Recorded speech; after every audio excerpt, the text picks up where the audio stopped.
Attention, fans of Unfinished Business Television, we're thrilled to announce our proud partnership with Super 7, the ultimate destination for collectors and pop culture enthusiasts alike.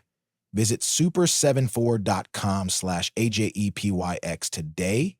Use promo code AJEPYX, and let's keep the good times rolling here at Unfinished Business Television.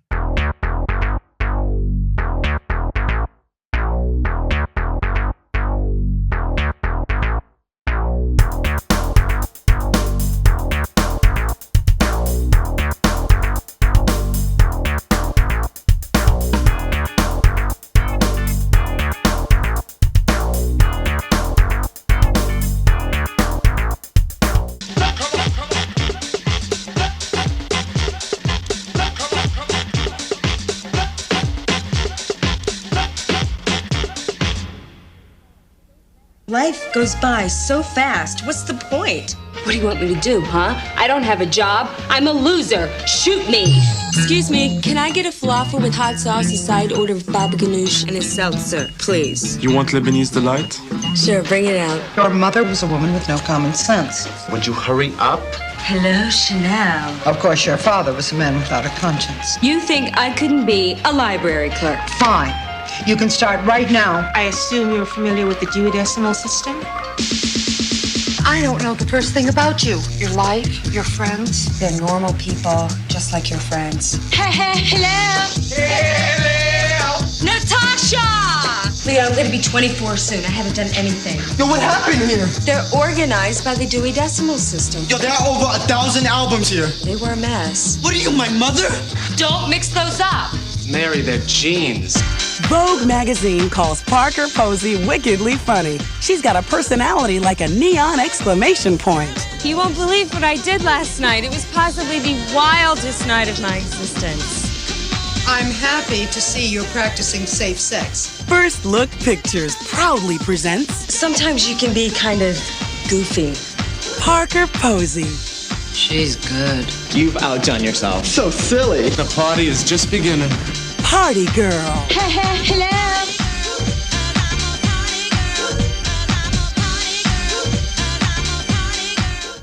Hey, folks, welcome back. We are learning to deep dive, guys. This is Unfinished Business Television. You should know. You read the credits, I hope, before you come here. But we're happy to see you. Welcome. Have some hors d'oeuvres. Have a drink and get settled, because we're going to be talking about an important cinematic event, at least in my life. But first, I'm Jeff Galashaw, Unfinished B1 on social media. And with me, as always, is my compatriot and co-host, Andre Joseph of AJ Epics Productions. Are you familiar with the Dewey Decimal System? I am not. I have not been to a library, unfortunately, in years. I actually buy books, but I do read. I just want that noted. I do read, and we are talking about 1995's Party Girl. That's right, Party Girl, with the ultimate party girl and aging debutante of these days, Parker Posey. Now, this film came out in 1995. I saw it in theaters. It is available now on Amazon Prime, and I believe, is it Tubi or Hulu? It's on. Let me put it this way: it's out there for free. In fact, this was one of the first films to ever actually be released online. The company even had like a whole premiere party where Parker Posey hosted, and you could watch it online, right? Of course, for a fee. But anyway, Party Girl is a film that stars Parker Posey as the titular party girl who has to borrow money to be bailed out by her friend's mother, who then wants her to pay her back by working in her library. And at first, she's thinking it's a wasted existence. And we get to see her life, going to parties, her best friends, one's gay, one's a DJ. And we're informed of, like, basically it's an empty life. She's Everybody in the neighborhood knows her, but she doesn't really have a job. She's always having to borrow money or hustle. And she kind of finds meaning working at this library and even finds a love interest with a falafel salesman. Yes, I know how that sounds. It was the mid 90s. Okay. Now, why I love this film is that I remember seeing it, and to this day, Parker Posey and her character are my ultimate on screen dream girl. Stylish, funny, silly, smart, wacky, because this film plays like a screwball comedy of the 90s.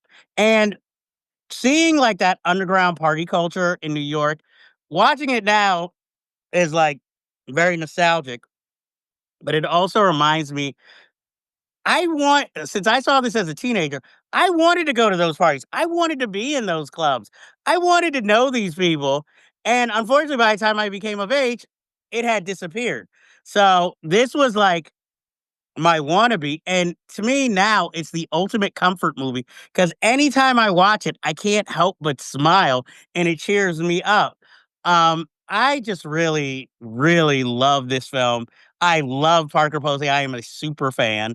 I hope this doesn't scare her off. How much I'm gushing about her in this movie.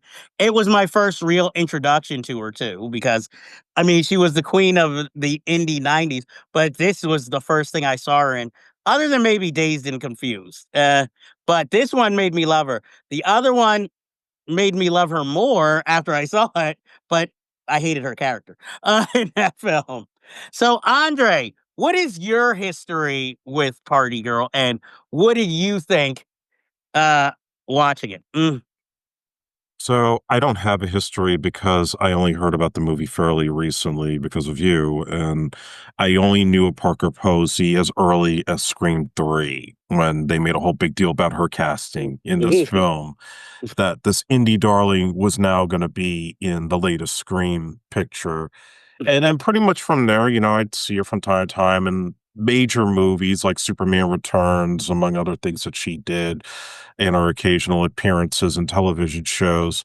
So going back and seeing that this was the movie that actually made her the indie darling that has still sustained itself over time, I did fairly enjoy this film. It really was a time capsule of where New York City was in the 90s with the party scene. The people who were living in the village area, who very eclectic in their artistic taste or musical taste. And I adored her in this film. She really was somebody I felt like I could relate to and hang out with and relate to her struggles to try to maintain a regular day job while also having to struggle to pay the rent and deal with this relationship with the guy with the food cart, and just how it's all just an everyday struggle for her to walk that straight line of sustaining a lifestyle. I think they really nailed something that never gets provocative, never gets controversial.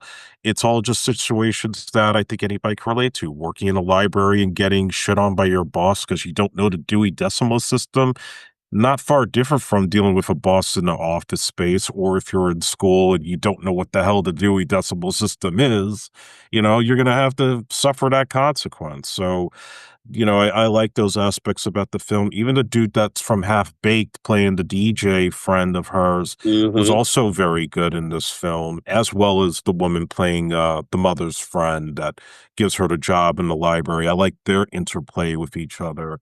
So yeah, it's really it's a movie that feels like it's very lost over time that more people definitely need to see because it really shows why she is as talented as she is, and thank God she still retained her authenticity as an actress all these years.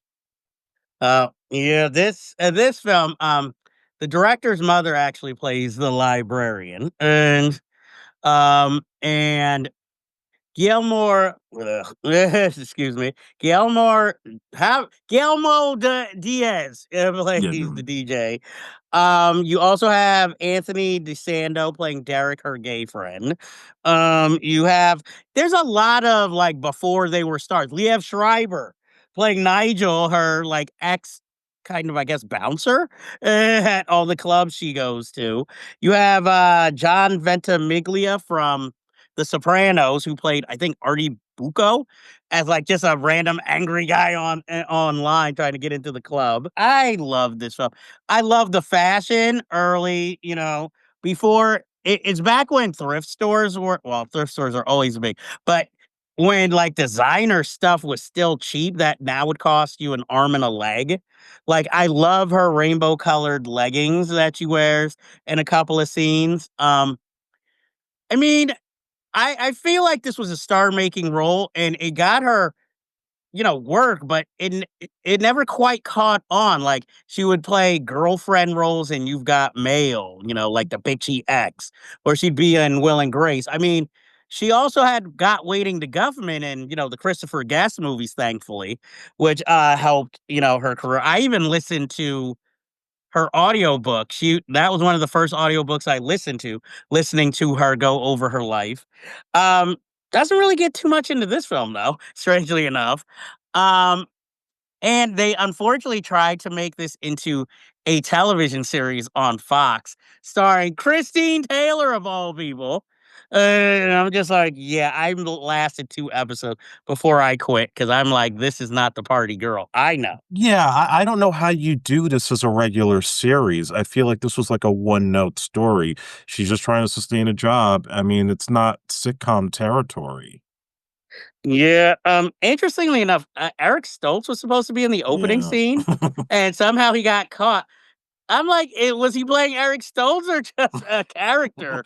I always wondered, like, how would he fit in? And I think Would he just like stand on the wall just looking upset? so it would have kind of like been his role in Say Anything. Yeah. It's like I even like how this film starts out. Like we're in the point of view of cops. Like we're slowly going up the stairs, seeing all these various characters. Then we get into the party and are introduced to our lead character just as the cops are. Um, I also like that drug use and drinking wasn't a big subject in this film as it would be today.